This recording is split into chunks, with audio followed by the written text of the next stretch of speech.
राजनीतिक लाभ के लिए लोग धर्म का नाम लेते हैं या समाज का नाम लेते हैं या भाषा का नाम लेते हैं या जाति का नाम लेते हैं, वो देश की भलाई नहीं चाहते हैं। कुछ लोग हैं वो समझते हैं कि केवल तोड़ फाड़ से ही कोई आगे बढ़ सकता है, क्योंकि उससे शायद नाम समाचार पत्र में आ जाता है, कुछ धूमधाम हो जाती है। लेकिन हमको धूमधाम चाहिए या हमको अपने देश को मजबूत बनाना है? हमको अपना नाम अखबार में लाना है या हमको अपने देश को चमकाना है? ये आज आप सबको चुनना है। और मुझे विश्वास है कि जैसे बच्चों ने और बड़ों ने आज़ादी की लड़ाई में और जब भी हमारे ऊपर हमला हुआ है उसका मजबूती से सामना किया है, आज वही शक्ति उनके भीतर है। आज जो भारत के प्राचीन मूल्य हैं उनको हमको मजबूत बनाना है।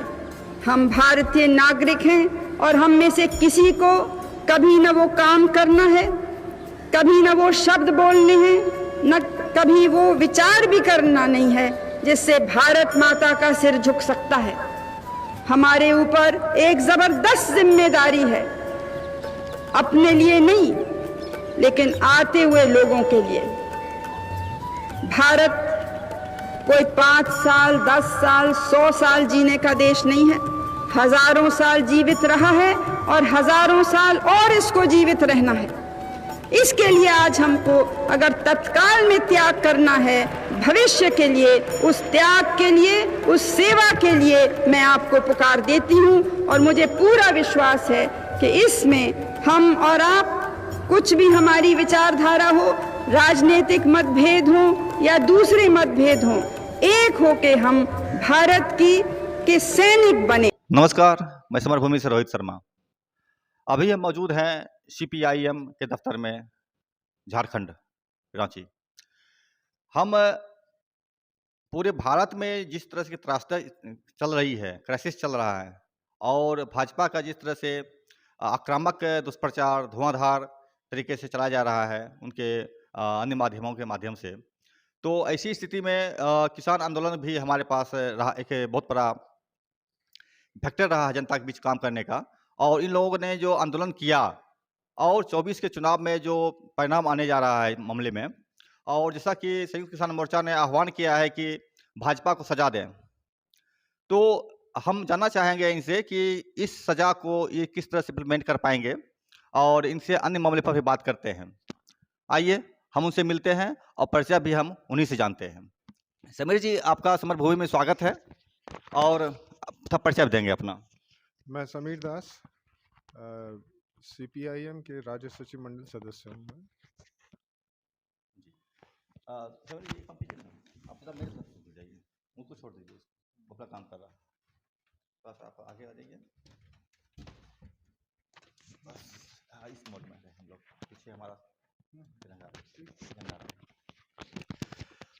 उसको भूल जाइए, आप सिर्फ मुझे देखिए। समीर जी, आप किसान आंदोलन के विशाल जो आंदोलन हुआ था मोदी सरकार की 3 नीतियों के खिलाफ, उसमें भी आप लोग पार्टिसिपेट किए हैं। आप मुझे बताइए कि आपने क्या देखा और उसका असर धरती पर कितना रहा? देखिए, किसान आंदोलन में राजनीतिक दल के हिसाब से हम लोगों ने उसको पूरा समर्थन किया, और हम लोगों से संबंधित जो ऑल इंडिया किसान सभा है उसने ज़बरदस्त मोर्चाबंदी की और सबको यूनिफाई करने में, एकबद्ध करने में बहुत इम्पोर्टेंट रोल प्ले किया। इसमें एक संगठन नहीं था, बहुत सारे संगठन थे, उनके बहुत तरह के विचार थे, मगर उनको सबको एक प्लेटफॉर्म पे लाने में एक सीमेंटिंग का काम जो है ये हमारे ऑल इंडिया किसान सभा जो है उसने किया। उस समय पॉलिट ब्यूरो सदस्य थे कॉमरेड हन्नान मुल्ला, जो कि किसान सभा में जनरल सेक्रेटरी भी रहे हैं। कॉमरेड अशोक धावले हमारे पॉलिट ब्यूरो मेंबर अभी हैं, वो किसान सभा के प्रेसिडेंट हमारे रहे। ये दोनों लगातार हर मीटिंग में जाना, सब लोगों के साथ में कोऑर्डिनेट करना, इसमें लगातार करते रहे। इवन नॉट ओनली दैट, एक कई जगहों पे ब्लॉकेट था ना किसान सभा का, किसानों का, तो कुछ फ्रंट को वो हमारे किसान सभा के लोगों ने संभाला पूरी तरीके से और सबको साथ में यूनिफाई करना का काम किया। किसान सभा ने अपना रोल ये अदा करते हुए एक बात बहुत महत्वपूर्ण की जो अक्सर लोगों के नज़र से ओझल हो जाता है। किसान के आंदोलन को जनता के विभिन्न तबकों के साथ बीच में ले जाना, उनका समर्थन प्राप्त करना। आपने गौर किया होगा कि किसान की जब ये रैली निकली तो वर्कर्स की तरफ से भी, सेंट्रल ट्रेड यूनियन की तरफ से भी, तमाम बैंक वर्कर्स, इंश्योरेंस वर्कर्स या तमाम इस तरह के जो सर्विस सेक्टर के वर्कर्स हैं, वो भी उनके समर्थन पे रोड पे आके रैली पे खड़े हुए। ये एक इंडिकेशन दिया गया साफ तौर पर कि जो मेहनत कश लोग हैं, किसान हो, मजदूर हो, ये इसको नहीं मान रहा है। दूसरी बात, किसान आंदोलन में एक चीज जो उभर करके आई, आप गौर कीजिएगा, एक खुले तौर पर एक द्वंद्व, एक कॉन्ट्रडिक्शन सामने आया। वो क्या? स्लोगन मोदी के खिलाफ में जो था, मगर स्पष्ट तौर पर अडानी के संबंध में। जो मोनोपोली कैपिटल है यहाँ का, भारत का, जो कॉरपोरेट वर्ल्ड है, वो जो मोदी के साथ उसका नेक्सस हो गया, इस बात को किसान लोग बहुत अच्छी तरीके से पहचान सके। सिर्फ मोदी को नहीं, उसके साथ नेक्सस क्या है, कौन उनके जीविका पे हमला कर रहा है, कौन भारत के खेती को, किसानी को खत्म करना चाह रहा है, उसको कॉर्पोरेटाइजेशन करना चाह रहा है, उसी माध्यम से जो है फॉरेन भी घुसेगा, फॉरेन फंड भी उसके अंदर घुसेगा। ये सारी चीज़ें, बातें किसानों को वहाँ पर स्पष्ट तौर पर समझ में आई।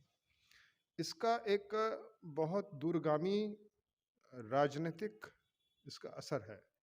असर इसलिए है कि लोग कहते हैं कि इस किसान आंदोलन में इसको सस्टेन करने में जो अमीर किसान थे, बड़े किसान थे, सिर्फ वही खड़े हुए। ऐसी बात नहीं है।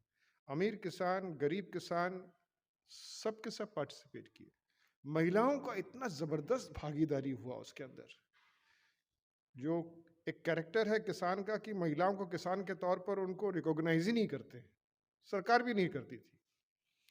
वो महिला तबका वहां से उठ करके जिस तरह से फ्रंट में सामने आया, एक पूरे आंदोलन का एक जनवादी चेहरा, और कहीं कोई हिंसा नहीं, कहीं कोई ऐसी वारदात नहीं कि कुछ अभद्र तरीके से हो। एक जनवादी तौर पर शांत तरीके से इतना ज़बरदस्त आंदोलन हुआ है, ये इसका एक दूरगामी प्रभाव है। इसने ख़ास तौर से चिन्हित किया कि कॉरपोरेट कौन है, कॉरपोरेट किस तरह से शोषण कर रहा है, कॉरपोरेट किस तरीके से हमारी जो मुख्य इंडस्ट्री है भारत का, जिसपे कि अधिकांश आबादी हमारी टिकी हुई है, गांव की आबादी टिकी हुई है। अभी भी किसानी खेती के बगैर जो है, एग्रीकल्चर के बगैर भारत का कोई भी अस्तित्व नहीं रहेगा। जो मेजॉरिटी पॉपुलेशन है वो गांव में, किसान में है। उन्होंने इस चीज़ को आइडेंटिफाई किया कि हमारे जो खेती है इसके ऊपर कॉरपोरेट का हमला होना शुरू हो गया। इस चीज़ को आइडेंटिफाई किया और इसके खिलाफ में वो लड़े। ये जो बहुत सारे जो कॉरपोरेट्स हैं, उन्होंने वहाँ बहुत बड़ा बड़ा CLO बना के रखा है, कोल्ड स्टोरेजेस बना के रखा है, जो गोडाउन्स बना के रखा है। एक प्री प्लान तरीके से है, जो मंडियों को कैसे कब्जा करेंगे और इसको कैसे हम यूटिलाइज करेंगे। इसको अच्छी तरीके से भापा उन्होंने और उसको दूर किया, काफ़ी डिफीट किया उसको। ये बात है। सरकार को झुकाया, सरकार को झुकना पड़ा, झुकना पड़ा। इसका मतलब है कि अगर आप किसी भी रिएक्शनरी फोर्स के खिलाफ हो, जितना भी एडामुंट हो, जितना ही पावरफुल हो, अगर आप जनवादी तरीके से आंदोलन करते हैं और आपके साथ में जनता का समर्थन है, तो उसको मानना पड़ेगा, उसको आप झुका सकते हैं हम। मेरा सवाल ये है कि आपने बेशक झुकाया, लेकिन आपके शब्दों में कहें तो 700 किसान से अधिक शहीद हो गए। हाँ बिल्कुल। और लखीमपुर खीरी जैसा भी हादसा हुआ। तो इन हादसों और इन शहादतों से के बावजूद आपकी जो मुख्य मांगे थी, चाहे MSP की मांगे हों या 3 कृषि कानून का हालांकि मुख्य मांग था, वो अभी तो बैकडोर से फिर से लागू करने की कोशिश किया जा रहा है। इस पर क्या करेंगे आप? ये चूंकि कुछ हद तक जो है वो फॉरेन जो पॉलिसीज है, WTO वगैरह का भी, उसका भी दबाव इसके ऊपर है काफ़ी हद तक। परंतु उसके साथ साथ हमारे देश के जो पूंजीपति हैं, उनका भी दबाव है इसके ऊपर, इसको नहीं करने के लिए। ख़ास तौर से 2022 का जो इलेक्ट्रिसिटी का बिल है, वो सिर्फ किसानों के लिए नहीं है। किसानों ने तो लड़ाई उस पर शुरू की, वो तो पूरी की पूरी जनता, पूरे देश उसको सफ़र करेगा, उससे उसको भुगतना पड़ेगा।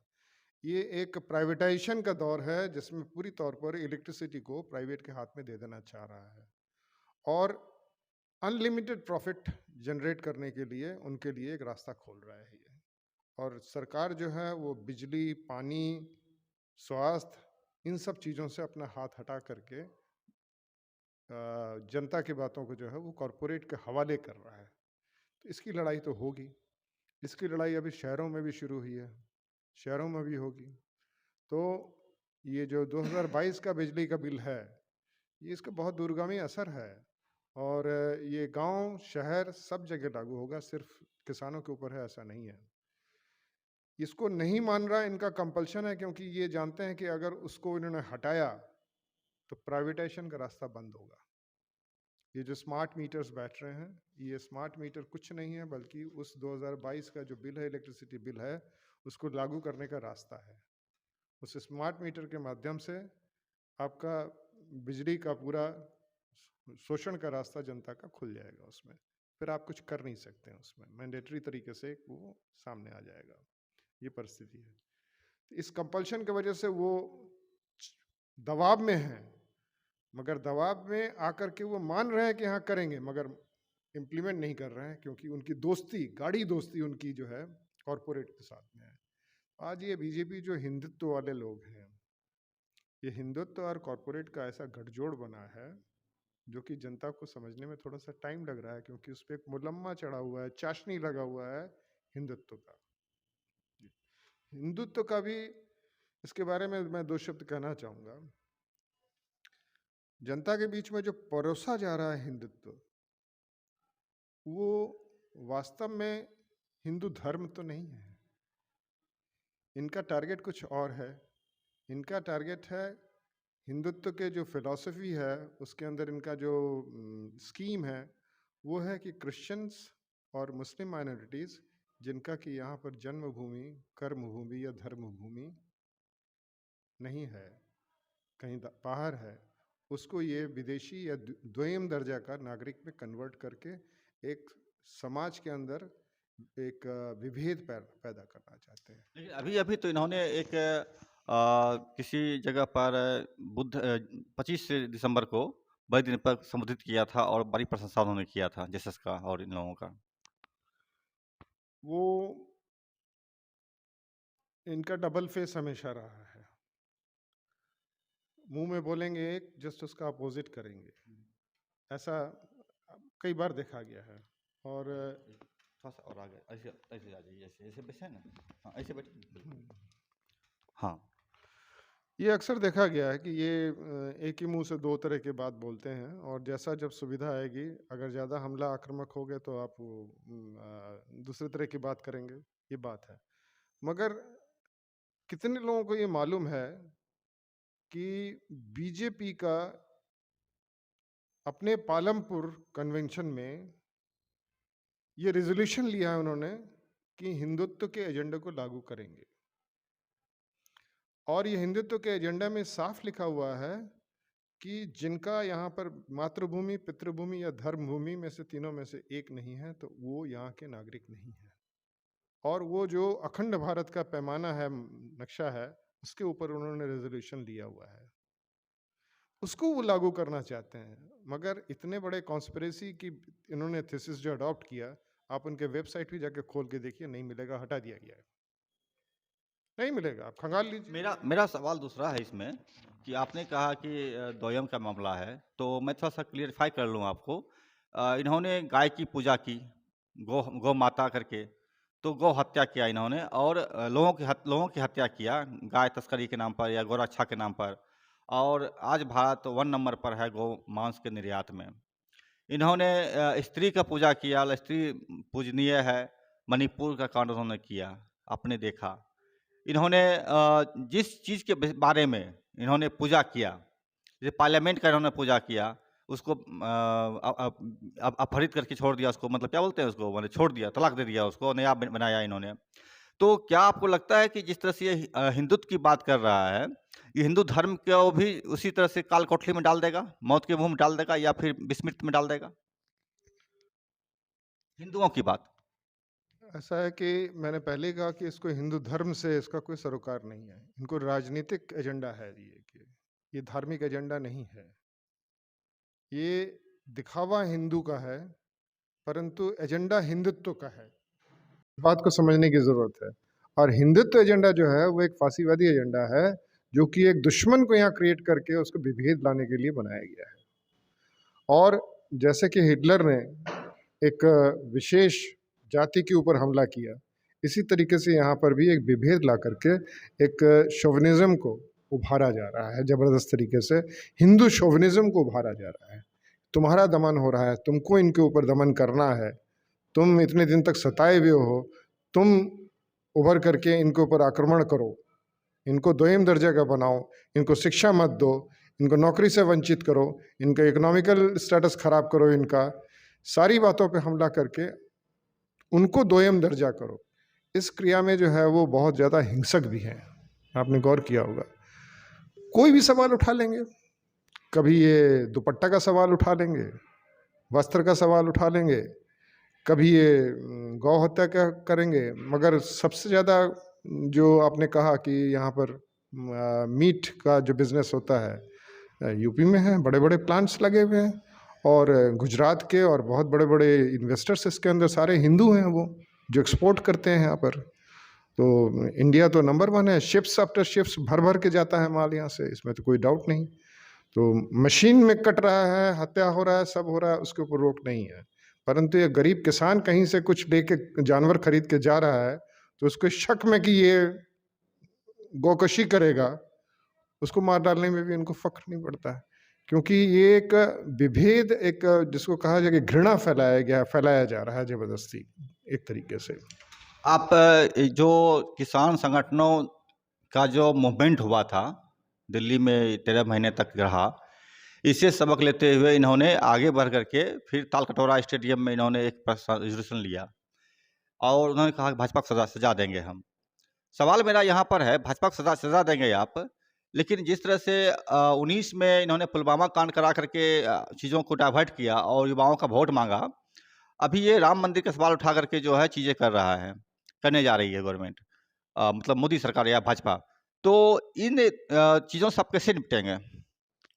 देखिए, ये हथकंडे इनके होते रहेंगे, क्योंकि बुनियादी सवाल जो रोटी रोजी का है, स्वास्थ्य का सवाल है, आवास का सवाल है, इन बुनियादी मुद्दों से कैसे जो है जनता का ध्यान बटे, वो तो एक उनको एक ऐसे परिस्थिति में रखना चाहते हैं कि उस धुन में वो रमे रहें, धुन में रमे रहें, चाहे वो धर्म का हो, चाहे छद्म राष्ट्रवाद का हो। राष्ट्रवाद अगर है तो आप संविधान को तो मानना पड़ेगा सबसे पहले ना। आप राष्ट्र को अगर पूजनीय मानते हैं, तो राष्ट्र का सबसे बड़ी बात है, राष्ट्र को बनाने वाला संविधान है। संविधान के बगैर राष्ट्र नहीं है। संविधान को अमान्य करते हुए आप कैसे राष्ट्रभक्त हो सकते हैं? संविधान के हर धाराओं को आप कलुषित करते जाएंगे, तोड़ मड़ोड़ के उसको करेंगे, उसकी उल्लंघन करेंगे उसका आप, तो आप कैसे राष्ट्रभक्त हुए? पहली बात यह है। राष्ट्रभक्त सिर्फ बाउंड्री के ऊपर 2 सिपाही मर गए तो वो बहुत बड़े राष्ट्रभक्त हो गए, यही नहीं है। राष्ट्र एक बहुत बड़ी चीज़ है, जिसको संभालना, जिसको सम्मान देना, बहुत तौर तरीका उसका होना चाहिए। एक छद्म तरीके से उत्तेजित कर देना, बॉर्डर के कॉन्फ्लिक्ट को लेकर, या कहीं कुछ रिफ्ट लग गया, मुसलमान हिंदू बोल करके, पाकिस्तान बोल करके, चाइना बोल करके, मगर उसी चाइना के पास में अंडर कंपल्शन आप सारा व्यापार करते हैं। अपने धंधों को आपने ख़त्म कर दिया, अपनी फैक्ट्रियों को आपने बंद कर दिया, प्रोडक्शन यूनिट्स यहाँ बंद करवा दिए, और बाहर से आप माल मंगवा रहे हैं। क्यों? क्योंकि आपके जो पूंजीपति हैं, वो अपने इन्वेस्टमेंट करके उसको सस्ते में लेकर के यहाँ पर आ रहे हैं। इस परिस्थिति में आपकी ये डबल नीति है। ये जो जनता के वास्तविक मांगे हैं, नौकरी घटती चली जा रही है, या हर क्षेत्र में, पब्लिक सेक्टर सिर्फ नहीं, हर क्षेत्र में संकुचित होता जा रहा है ये नौकरी का जो स्कोप है। आपने नौकरी की बात कहा तो मुझे याद आया, ये अभी से कुछ दिन पहले मतलब 13 दिसंबर को 4 युवाओं ने संसद में स्मोक फायरिंग किया as a like Bhagat Singh. तो ये 93 साल के बाद भगत सिंह के स्वरूप में 4 युवा आकर के वहाँ पर ये करते हैं, माने स्मोक फायरिंग करते हैं और रोजगार के मांग को उठाते हैं। मेरा सवाल है कि ये रोजगार का सवाल कितना रिलेटेड कर रहा है भारत की जनता, भारत के युवाओं को मंदिर की तुलना में? देखिए, ऐसा है कि नौकरी नहीं है, ये बात युवा समझ रहा है। कोशिश में लगा हुआ है कि उसको नौकरी मिले। उसकी क्या गलती है? उसने तो क्वालिफिकेशन हासिल किया, पढ़ाई किया, रात-रात जग के पढ़ाई किया, क्वालिफ़ाई किया, कॉम्पिटिशन दिया, मगर उसके बाद जब वो देखता है कि वो ठगा जा रहा है, तब काफ़ी देर हो चुकी होती है। काफ़ी देर हो चुकी होती है। और साथ ही साथ जो हमारे समाज की जो संस्कृति है, बच्चा जब पैदा होता है तो उसको एक तुलसी का पत्ता और गंगा जल से उसका शुरुआत होती है। शंखनाद के साथ में बच्चों का पैदा होते समय उसको उसका स्वीकार किया जाता है। ये जो परिवेश होता है, इस परिवेश में हम लोग धार्मिक स्वाभाविक रूप में हैं।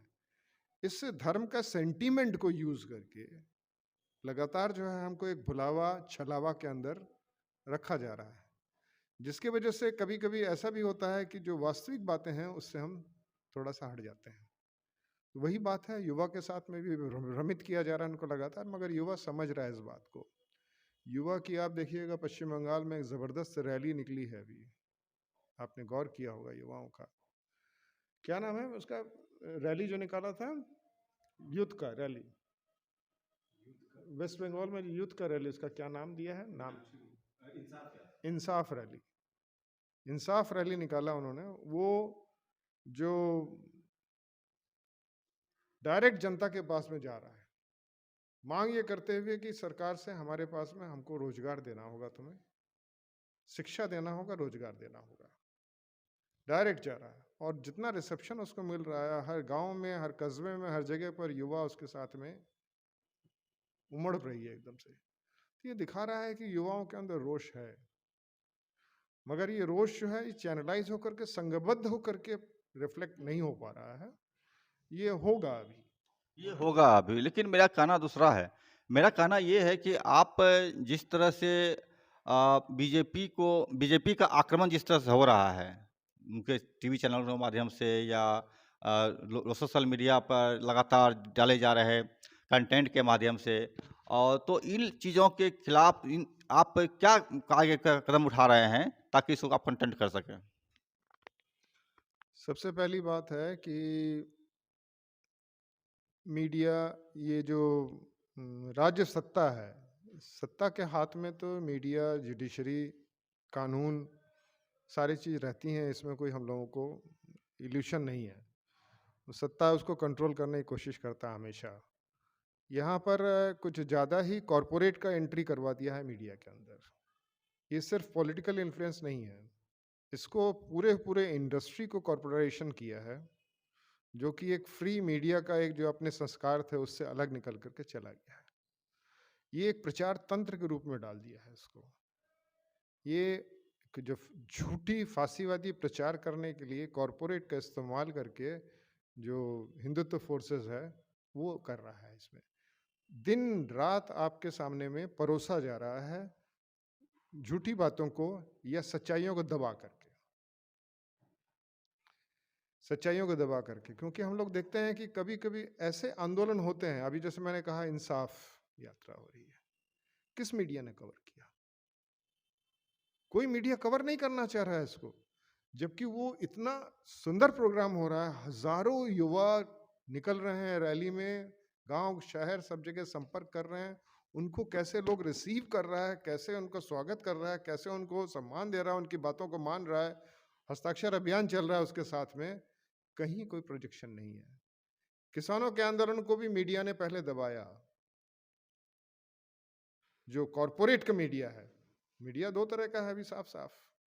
कॉरपोरेट मीडिया है जो कि सरकार के साथ में है, और जो कॉरपोरेट के अलावा मीडिया है, बहुत सारे मीडिया हैं, चैनल जो फ्री हैं, अपने फ्री तरीके से काम करना चाहते हैं, इंडिपेंडेंट तौर से काम कर रहे हैं, वो सच्चाइयों को सामने ला रहे हैं, बाकी चीज़ों को दबा रहे हैं। ये तो बात सही है, मगर इसका मतलब ये नहीं है कि सच्चाई का अनुभूति लोगों को नहीं हो रहा है। सिर्फ मीडिया के माध्यम से अनुभूति हो रहा है जीवन का, ऐसा तो नहीं है।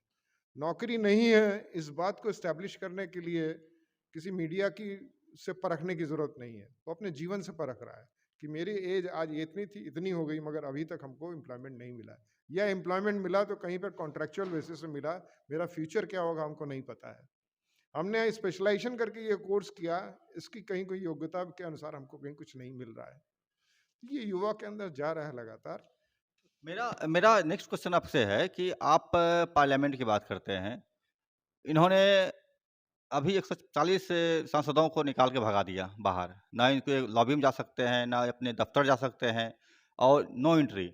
और नो एंट्री करके इन्होंने जो है 3 कानून पास किया है, जिसमें कि एक कानून यह भी है कि चुनाव का जो नियंत्रण करेंगे मुख्य रूप से चयन करेंगे, उसमें प्रधानमंत्री होंगे, कैबिनेट मंत्री होंगे और एक आपको विपक्ष के नेता रहेंगे। बहुमत 2 का है, तो एक आदमी को सुनने वाला कोई नहीं है। ऐसे में आप अगर चुनाव लड़ते हैं, तो आपके तमाम धांधलियाँ वो करेंगे, आपकी कोई सुनवाई नहीं होगी। अगर आप जीत गए, चले भी गए, तो आपको निकाल के भगा दिया जाएगा। इसको आप किस रूप में देखते हैं?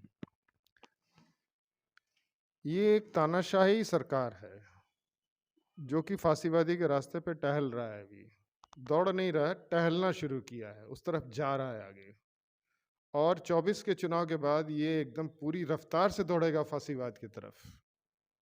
और फांसीवाद कभी भी किसी जनवादी प्रक्रिया में विश्वास नहीं रखता है, किसी भी जनवाद की प्रक्रिया में नहीं करता है।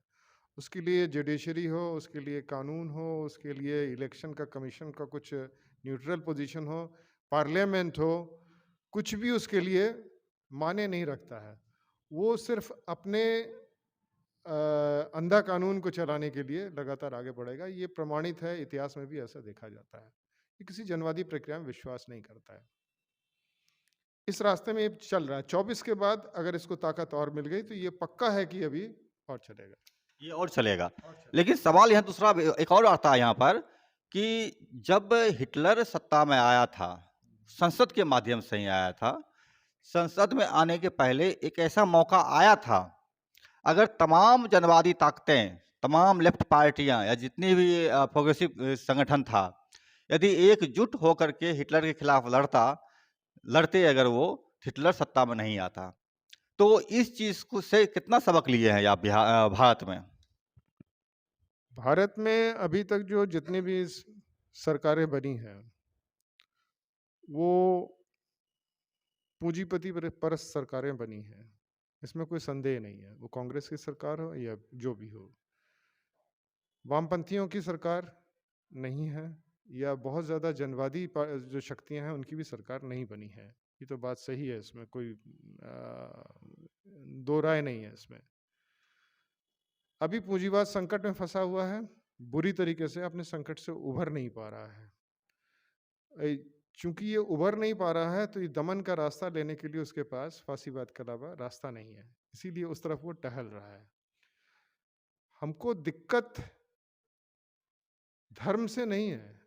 नहीं, मेरा सवाल दूसरा था। मैं सवाल आपने समझा नहीं। मैंने कहा कि हिटलर को अगर सभी मिलकर हरा देता एक साथ में, अगर, हाँ बिल्कुल, हम लोगों को, वामपंथियों को या कोई भी वैज्ञानिक चेतना के लोग जो हैं, उनको धर्म से परेशानी नहीं है। परेशानी तब है जब धर्म के अंदर कॉरपोरेट अपना स्वार्थ साधने के लिए राजनीतिक का इस्तेमाल करता है। वो परिस्थिति अभी चल रही है।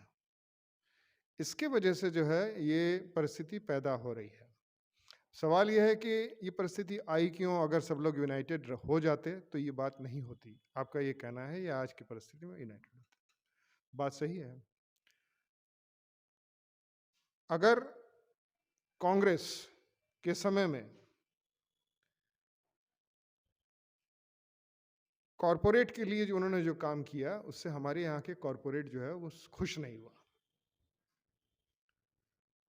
इसलिए उसने बीजेपी का दामन थामा कि हमारा प्रॉफिट कैसे बढ़ेगा, हम और शोषण कैसे देश पे लाद सकते हैं, ये कॉरपोरेट्स के द्वारा ये मिशन जो है बीजेपी के साथ में मिलकर बनाया गया, जो कि कांग्रेस पूरा नहीं कर पा रहा था, कुछ जनवादी प्रक्रिया को जीवित रखना चाहता था। इसके वजह से ये, इसके साथ साथ जो जन विरोधी काम का जो समय से शुरू हुआ, उसका तो एक असंतोष जनता के अंदर डेफिनेटली था।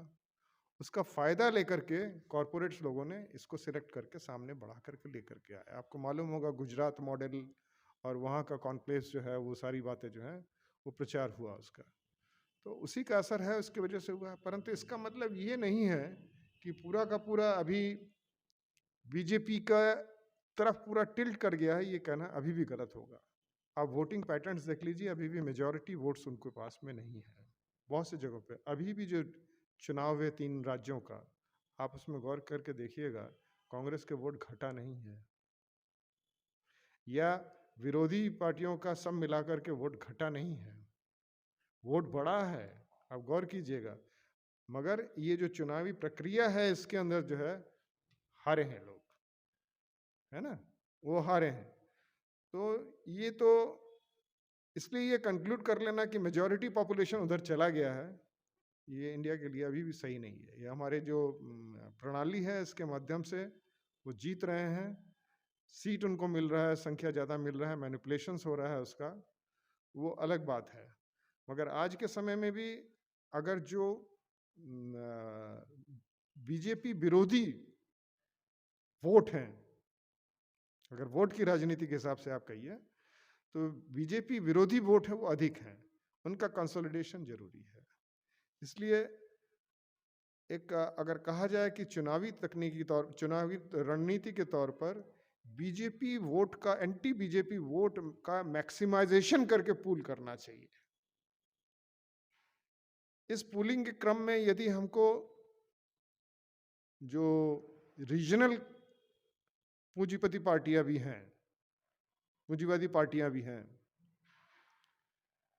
छोटी रीजनल पार्टियां भी हैं, या और भी कांग्रेस भी है, मान लीजिए, जो भी फासिज्म के खिलाफ में खड़ा होता है और जो भी हिंदुत्व को नकार रहा है, हिंदुत्व मतलब एज फासिज्म, उसको नकार रहा है, उन ताकतों के साथ में ये जो एंटी बीजेपी वोट है, वास्तव में जो मेजॉरिटी है, इस मेजॉरिटी को एक जगह पे लाने की कोशिश करना चाहिए, आपस के जो डिफरेंसेस हैं इसको मिनिमाइज करके। ये कोशिश कैसे करेंगे?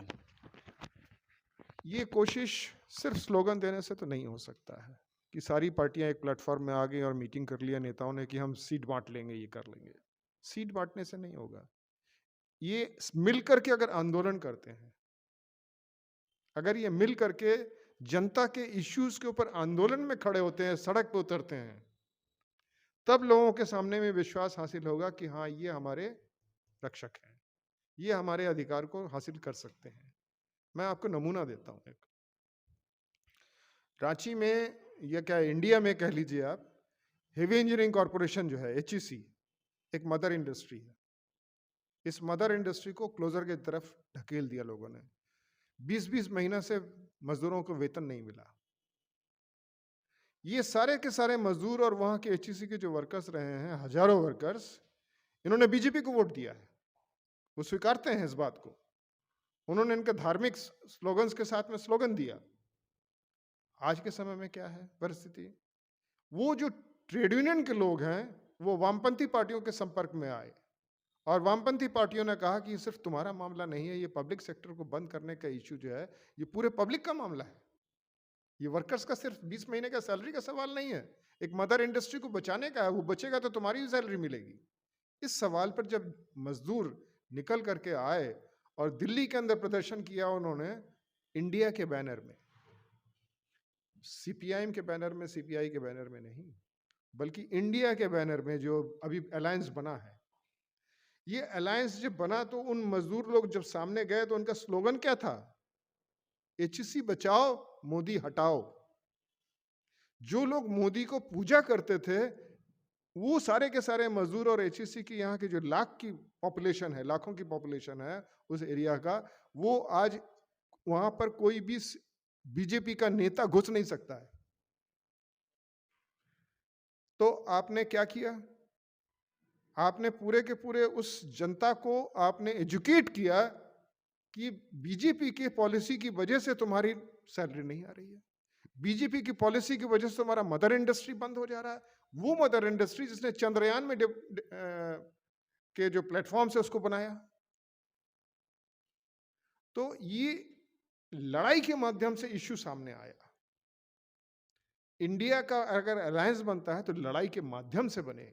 ये आपने बहुत अच्छी जानकारी दी कि इंडिया के प्लेटफॉर्म पर लोग एकजुट होकर लड़ने की कोशिश कर रहे हैं। अभी जैसे पिछले अभी हाल फिलहाल में हुआ, आपने बताया कि 150 के करीब करीब पार्लियामेंट्रियन को निकाल दिया गया। तो ये पिछले कितना 28 तारीख को, कितने तारीख को था, 22 तारीख को पूरे भारत के अंदर ये प्रोग्राम लिया गया कि जनवाद को बचाने के लिए, डेमोक्रेसी को बचाने के लिए पार्लियामेंट में जो कुछ गलत हो रहा है इसके खिलाफ में इंडिया के बैनर में प्रदर्शन हो। एक दिन के नोटिस के अंदर यहाँ पे 2,500-3 हजार लोग जो है कार्यकर्ता, राजनीतिक कार्यकर्ता, लाल झंडा, हरा झंडा, तिरंगा झंडा, सब एक साथ होकर के इस बीजेपी के जो गैर जनवादी तौर तरीका इसके खिलाफ में खड़े हुए। अगर आप उतरते हैं लगातार इश्यूज को लेकर, महंगाई के सवाल पर, बेरोजगार के सवाल पर, सारी चीजों को लेकर लड़ते हैं और जनता को साथ में लेकर लड़ते हैं, तब इसमें सफलता आने में कोई शंका नहीं है। मतलब आप कहना चाह रहे हैं कि 24 में हम मोदी को निश्चित तौर पर हरा सकते हैं? हाँ, हरा सकते हैं आप, आसानी से हरा सकते हैं, ऐसा कुछ नहीं है। अगर आप जनता के समझ में ये, चूंकि मेजॉरिटी जनता अभी भी बीजेपी को वोट नहीं दे रही है,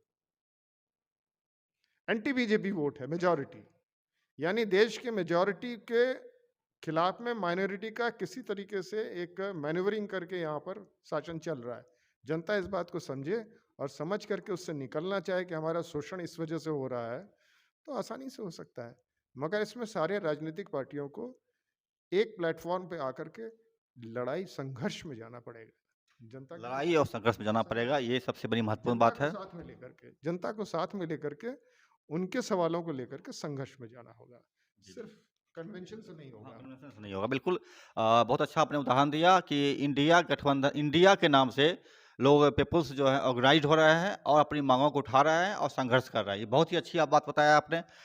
मेरा एक अंतिम सवाल आपसे होगा और ये सवाल इस 24 के चुनाव या इस मामले से थोड़ा अलग होगा। मेरा सीधा सवाल आपसे है, पार्टी से ही होगी। वो ये होगी कि एक ऐसा दौर आया था इस पार्लियामेंट व्यवस्था में, जहाँ भूतपूर्व मतलब मुख्यमंत्री जो आज नहीं रहे, ज्योति बसु को प्रधानमंत्री बनने का एक मौका मिला था। आज जब एक अरसा बीत चुका है, तो क्या इसका अफसोस जाहिर करते हैं कि उन्होंने स्वीकार नहीं किया या इस पर कुछ और थिंकिंग आज है?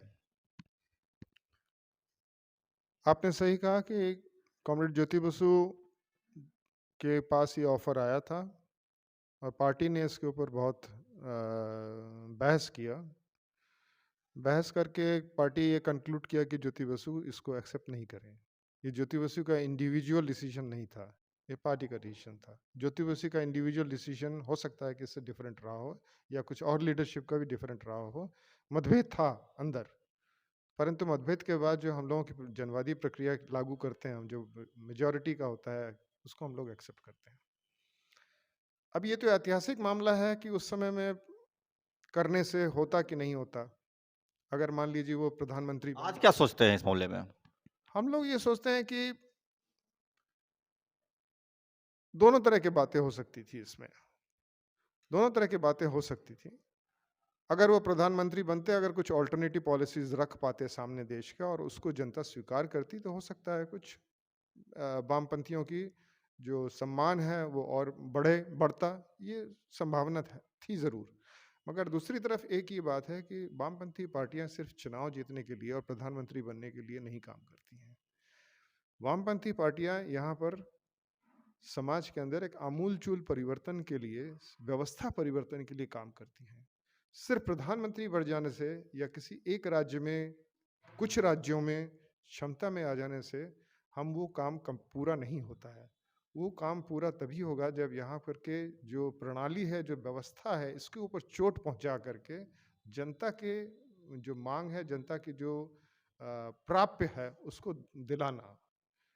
किसानों को ज़मीन दिलाना, मजदूरों को फैक्ट्री का एक पार्टनर के तौर पर खड़ा करना, ये जो जनता की जो मांगे हैं, जो ये जो मांग नहीं बल्कि उनके जो अधिकार हैं उसको इस्टेब्लिश करना, ये ज़रूरी है। इस व्यवस्था के बगैर जो है सिर्फ मंत्री और कुछ राज्यों में चुनाव जीत करके कुछ एमपी बन करके राहत का काम हम कर सकते हैं, परंतु पूर्ण रूप से जनता को व्यवस्था परिवर्तन नहीं दिला सकते हैं। नहीं था, मतलब कहने का सेंस ये हुआ कि आज भी पार्टी उस स्टैंड पर कायम है कि ज्योति बसु को प्रधानमंत्री नहीं बनना चाहिए था। जी, ये अभी भी हम लोग फ़ील करते हैं कि उससे बहुत कुछ क्रांतिकारी परिवर्तन हम ले आते, ऐसा नहीं होता। कुछ रिफ़ॉर्म का काम हो सकता था, कुछ जैसे कि अभी भी केरल में रिफ़ॉर्म का काम कर रही है। स्वास्थ्य के ऊपर आप देखिएगा कि एक ज़बरदस्त काम केरल के अंदर हुआ है। एक ब्लॉक लेवल के अस्पताल में जो है एमआरआई मशीन्स तक सीटी स्कैन्स रखा हुआ है, जो कि भारत के दूसरे राज्य में कोई कल्पना भी नहीं कर सकता है। नहीं, मेरा एक सवाल दूसरे तरह से एंगल में जाएगा, थोड़ा लंबा हो रहा है। अगर सीपीआईएम ज्योति बसु अगर प्रधानमंत्री बनते, हाइपोथेटिकल क्वेश्चन है क्योंकि अब वो हो नहीं सकता है, ना ज्योति बसु रहे ना ही वो वक्त रहा, तो बीजेपी को आने का जो खतरा इतना मंडराया और आज देश फासिस्ट के दौर में प्रवेश कर गया, इसकी संभावना कुछ कम हो सकती थी ना?